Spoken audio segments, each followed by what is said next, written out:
He's King Kangaroo now, and in addition to regular mating duties, he'll have to fend off other young roos who'd like to knock him off his throne, just as he did his predecessor.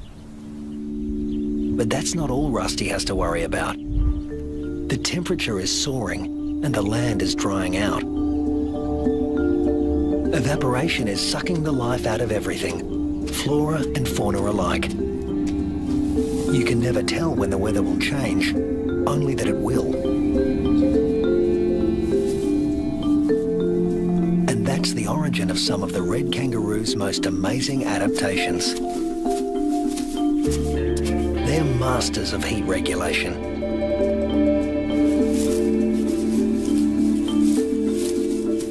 The fur on their backs reflects about 30% of incoming heat and keeps their skin cool, the blue parts of this thermal footage. Spreading saliva over their forearms cools the blood, which has been brought close to the skin surface via a dense cobweb of capillaries.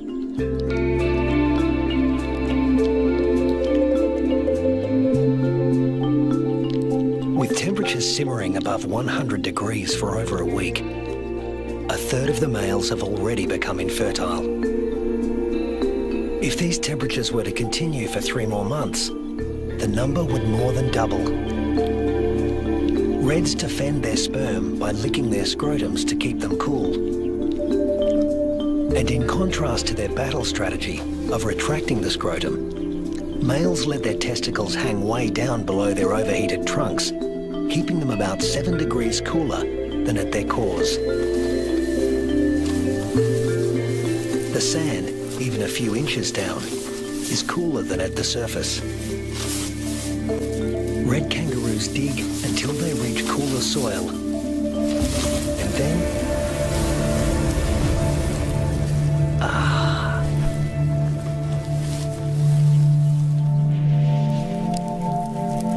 it hasn't rained in months now.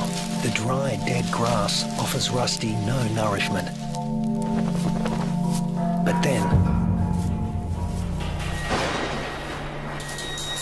unfortunately, these are dry electrical storms. No rain will come from them. But something else will. Something worse than hunger.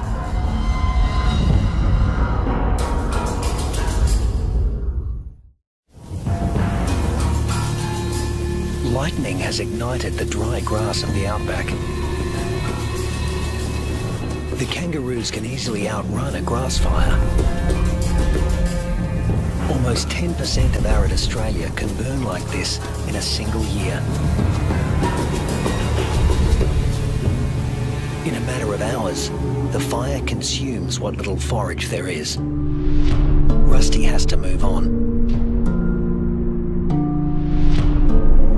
But there's really nowhere to go. Not this time. Parts of desert Australia are in the grip of a once-in-a-century drought, while heat waves smash temperature records.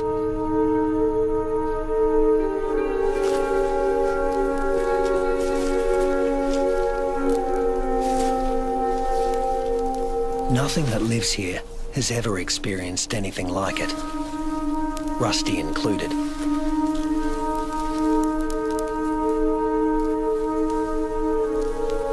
Some are suffering from severe malnutrition and dehydration. But if anyone can survive this, it's a red kangaroo. Human bodies are about 60% water. Rusty's is over 70%. Even in a heat wave like this, he can survive levels of dehydration that would kill most humans.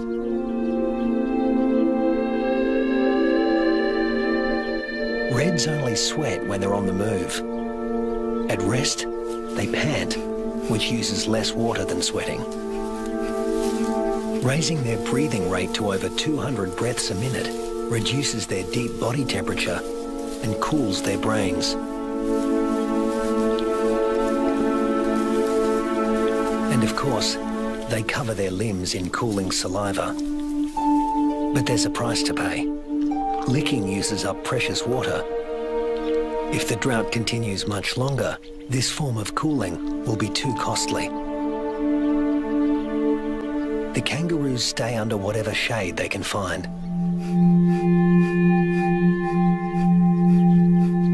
When times get this tough, females switch off their milk supply. Maternal instinct is strong, self-preservation is stronger. Unweaned offspring outside the pouch are the first to die, and the young in the pouches are next. As it dies, the female reactivates her waiting embryo, but if the drought persists, it too will die, and she will stop reproducing altogether.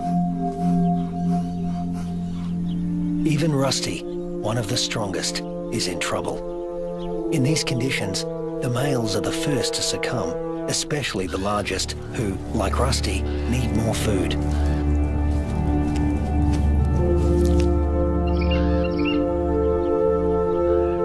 The demise of the red kangaroos is the wedge-tailed eagle's bounty.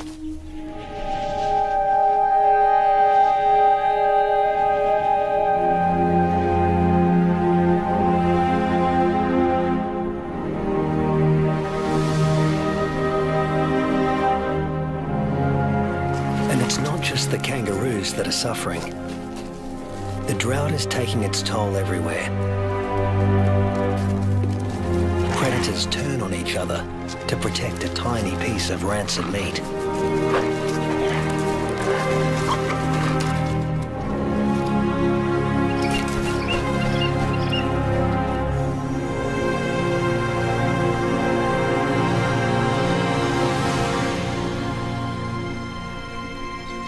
This is the last remaining waterhole.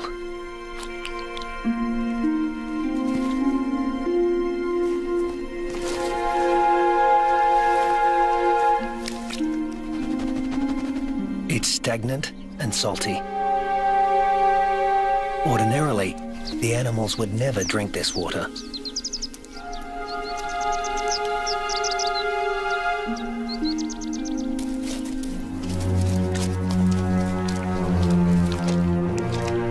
But desperation drives them. The drought makes for uneasy bedfellows.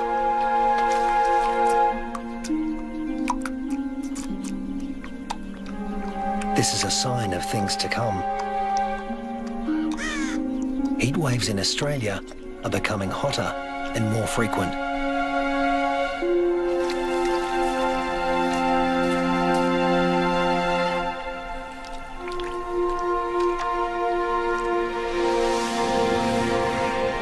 The intense dry heat continues and the casualties mount. Among them are many of Rusty's offspring. In some parts of these desolate lands, drought can kill 8 out of every 10 kangaroos.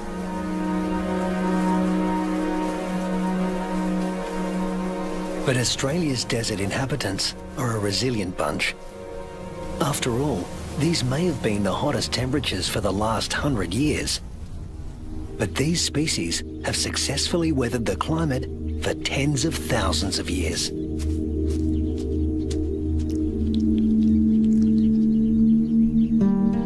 Rusty is still here, conserving his energy and biding his time. A change is going to come. It always has. After 12 months of merciless drought, the landscape is dotted with the remains of those that couldn't hang on any longer. But in the Australian outback, all bad things come to an end. Eventually. Thunderclouds are gathering in the distance. Rusty seems to sense a change in the weather. Somewhere there is rain, and where there is water, there will also soon be food. He just has to get there.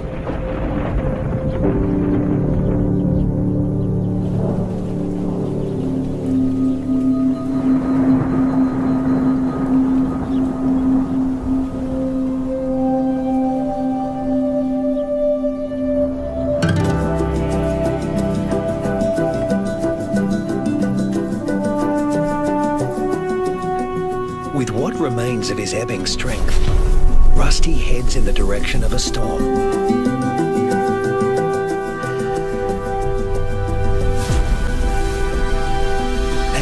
other red kangaroos that have made it this far.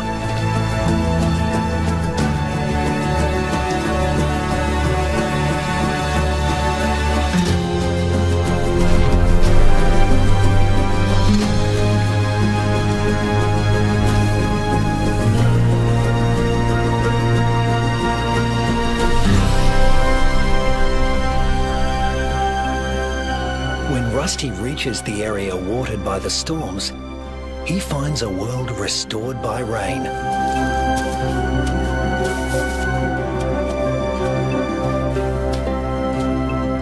Plenty to eat, plenty to drink.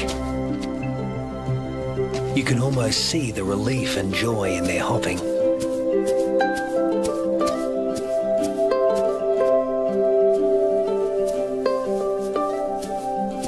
They will stay here and take in the nourishment. In only a few weeks, males and females will have their health restored, and soon they'll be ready to reproduce once again.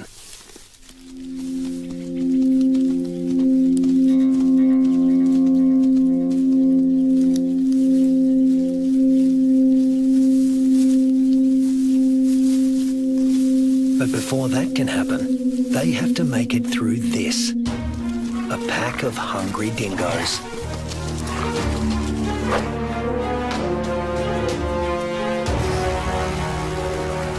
Hunting in a pack more than doubles a dingo's success rate. Normally, they'd go for the weakest kangaroos in the group. But a pack of this size can take down something bigger.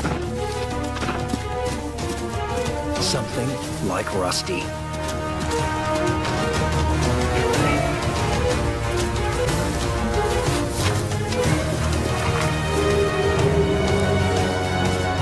Luckily, his strength is completely restored, and he can travel at full tilt. Rusty doesn't accelerate by bounding faster, but by bounding further. He lengthens his leaps, at times covering 25 feet in a single bound. Once he gets past 10 miles an hour, Rusty rockets along with little extra effort, while the dingo's forelegs need to move ever faster. Now hitting 25 miles an hour, Rusty's only using about half of the energy the dogs are putting in. They have no chance of catching him.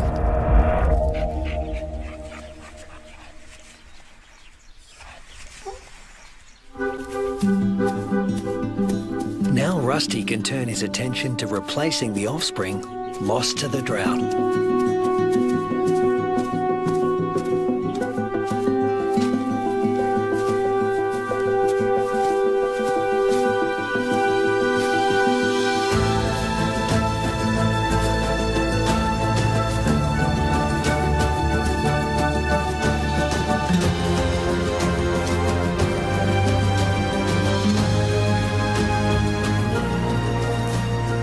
At 200 pounds, powerful, and in the prime of life, there's no question that he's the dominant male of this gang.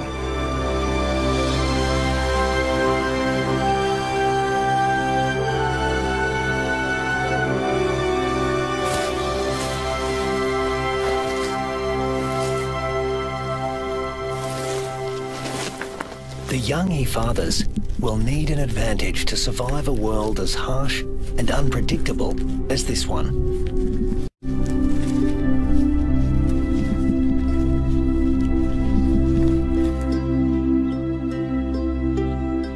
What greater advantage could there be than to begin life as the progeny of the undisputed king of the red kangaroo mob?